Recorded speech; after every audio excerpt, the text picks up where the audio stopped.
I release all the marbles up here.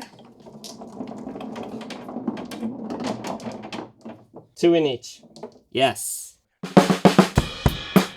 Welcome to Wintergatan Wednesdays, where I recap the Marble Machine progress every week. I've been sitting in this studio, CADing and making design requirements, and it's been really difficult for me. So I've decided to get professional help with the design requirements, and we're going to schedule some streams with expert design requirements guests that's going to help me do that. While we're waiting for these experts, I want to build a marble divider prototype for sorting marbles on size, and to do that I need a prototyping table. So we're going to upgrade the studio, and I want to make a prototype table here, and then I want cameras in the CNC room, and I want cameras in the 3D printer room, so we can live stream directly from all the places. Alright, I'm really excited to get this studio ready for building streams and building videos. Let's start by changing these desks around for my prototyping place.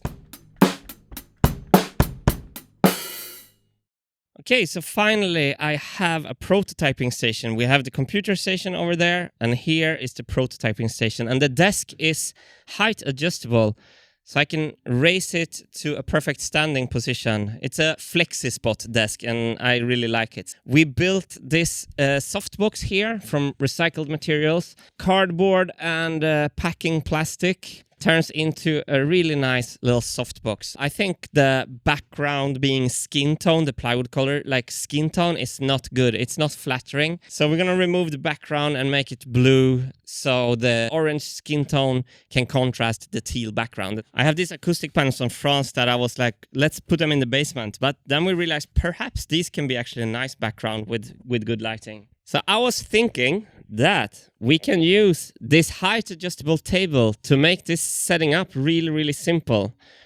So if we move the table, and now we can just put them on here, and now I raise the table, and then you tell me when we're closing the gap. 79. We can glue the first panels. So now we can use the table to get the perfect starting point for setting up all these panels. They should be straight and at the same height. This prototyping session feels great. I can zoom in here on a close-up. It's time to do something that I've been dreaming of for a long time. We're going to connect cameras to the CNC room. So all these cameras that you see on the screen here is from our video mixer. This is the brains of the operation. We have 20 SDI cables coming in here. 3 cables are going in here. So this is my CNC machine from Watson that I'm collaborating with for the Marble Machine. In here we're gonna have a bunch of cameras for the stream to show me when I'm building in here. Here's the remaining 3 cables going in here to the 3D printer room. But the cables doesn't have any connections yet. So now let's put some connections on the cables so we can start with the cameras. Step 1, clean cut. Step 2, cut the cable with this super nice tool. Boom. Step 3, shorten the lead. Step 4, put the connector on. Then we have this mysterious tool that Ludwig figured out is to make this ground stand out. You move it like this, and the ground wires are like flaring out from that. We can take the connector, put it on here, boom. Now this goes over there, boom. And it becomes this nice hexagon shape. Time to test our cables. If we done it correctly, it should go into this cable. For the 3D printing room and for the CNC room, I think we should go into this one. And in the server room, we think it's this one. And that goes up onto the video mixer. Okay, let's see if we have image. Moment of truth. Let's see. I'm gonna switch camera 15. So let's choose a CNC. Yes. And 3D print. Yes. So now I can switch between those rooms and we can go to the studio.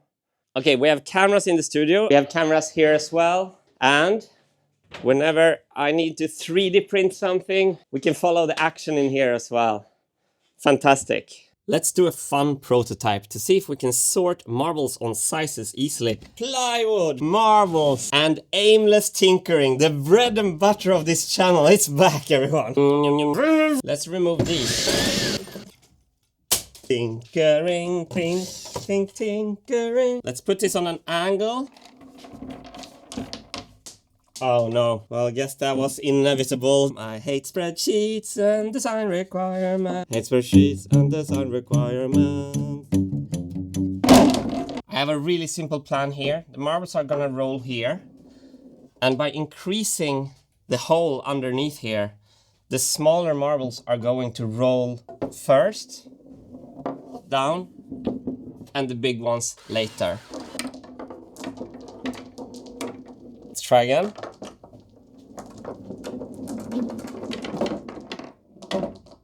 We do have a problem. When the marble comes rolling to its gap, it comes to a bit of a standstill there, right before falling through. The marble is kind of getting pinched because it's nearly going through, but not really. And that slows everything down a lot. We want to open this step more sudden here. So we're going to remove that red material. So now, instead of slowing down, the marble just instantly falls at this edge here. Cutting a bunch of 20 centimeter strips. Don't measure the second one. Use the first one for reference instead. Thank you, Jimmy D'Aresta. 14, 18, 22, 25, 30 and 40 millimeter marble divider here. So this should sit on the marble height plus a little bit extra. So I'm gonna shim with a bunch of A4 papers here. And then we do marble height plus A4 papers. And that's the height.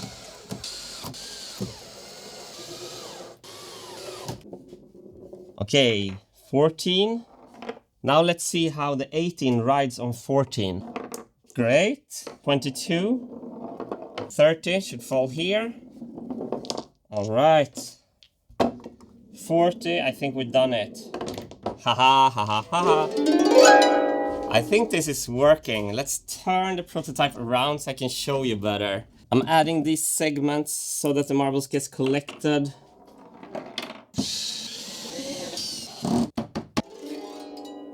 We did it! We did our first prototype in the prototyping station. Shall we see if it works? I release all the marbles up here.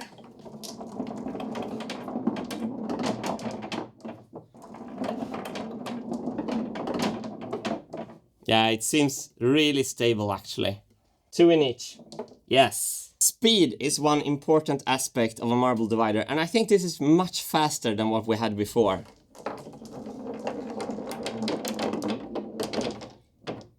I think this can handle a lot of throughput of marbles. It's good. All right, it's been Easter holiday in Sweden, so we actually started work yesterday. So this weekly recap is a bit shorter than usual. I'm not going to tinker with prototypes always. I just allowed myself to have some fun today because we're scheduling live streams with design requirement experts. Just like Derek helps me with Onshape, I'm taking professional help to get going with the design requirements. It got too heavy for me to do it without guidance. So while waiting for that, we wanted to future-proof this because setting the video equipment up is actually really good for future-proofing the Wintergatan channel, because I can see where this is going. When the marble machine is actually becoming a physical thing that I'm building, then this whole rig is going to be able to make fantastic live streams and weekly recaps for y'all. Thank you so much to all Wintergatan backers, and thank you for watching Wintergatan Wednesdays. See you next week. Or tomorrow in the streams. Ciao!